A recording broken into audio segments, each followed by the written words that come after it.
Assalamualaikum warahmatullahi wabarakatuh.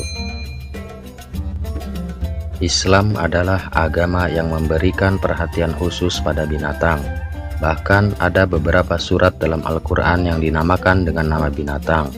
Sebut saja Al-An'am yang artinya binatang ternak, An-Nahl yang artinya lebah, dan An-Naml yang artinya semut. Islam turut memerintahkan pemeluknya agar memperlakukan binatang secara baik, terkecuali binatang-binatang yang membahayakan serta memang boleh untuk dibunuh. Lalu, pernahkah kita bertanya-tanya, bisakah binatang masuk surga?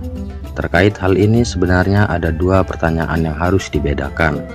Pertama, apakah binatang masuk surga? Dan kedua, apakah ada binatang yang di surga? Terkait pertanyaan pertama, apakah binatang masuk surga? Kita bisa merujuk pada firman Allah, tiadalah binatang-binatang yang ada di bumi dan burung-burung yang terbang dengan kedua sayapnya, melainkan umat seperti kamu. Tiadalah kami alpakan sesuatu pun dalam Alkitab, kemudian kepada Tuhanlah mereka dihimpunkan.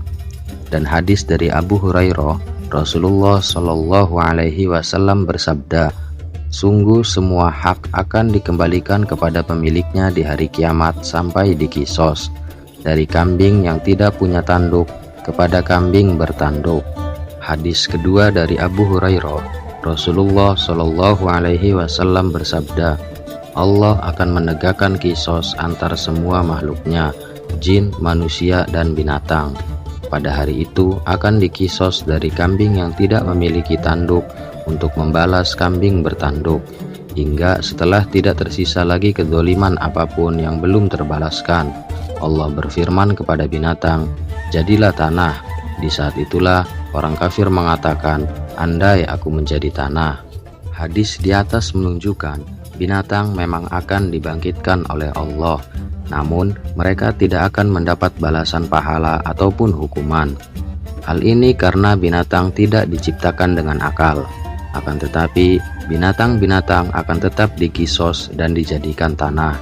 Karena itu kita tidak bisa mengatakan bahwa binatang-binatang yang pernah ada di dunia akan dimasukkan ke dalam surga. Jadi jelas, untuk pertanyaan yang pertama, binatang tidak ditempatkan di surga ataupun neraka.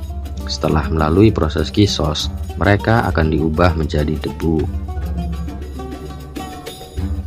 Selanjutnya, untuk pertanyaan yang kedua, apakah ada binatang di dalam surga? Pertanyaan kedua ini bisa dijawab dengan beberapa dalil yang menunjukkan penduduk surga nantinya akan disediakan makanan berupa daging binatang. Allah berfirman, kami beri mereka tambahan dengan buah-buahan dan daging dari segala jenis yang mereka inginkan. Jelas yang dimaksud dengan daging tersebut ialah daging binatang. Dan dalam suatu riwayat dari Abu Kaisan, beliau pernah bertemu Abu Hurairah dan mengatakan hendak pergi menuju kambing-kambingnya. Kemudian Abu Hurairah berpesan, bagus, bersihkan mulut dan hidungnya, perbagus kandangnya, dan sholatnya di sebelah kandangnya, karena kambing adalah hewan surga. Dari beberapa dalil yang disebutkan tadi, untuk pertanyaan yang kedua ini dapat disimpulkan bahwa penduduk surga nantinya akan diberi kenikmatan oleh Allah dalam bentuk binatang-binatang yang diciptakan di dalam surga. Jadi memang ada binatang yang di surga yang Allah ciptakan. Akan tetapi binatang-binatang yang ada di dunia yang kita temui sehari-hari tidak akan dihitung pahala dan dosanya untuk kemudian dimasukkan ke dalam surga atau neraka. Dan Allah memang menciptakan binatang-binatang untuk kenikmatan penduduk surga. Wallahu a'lam.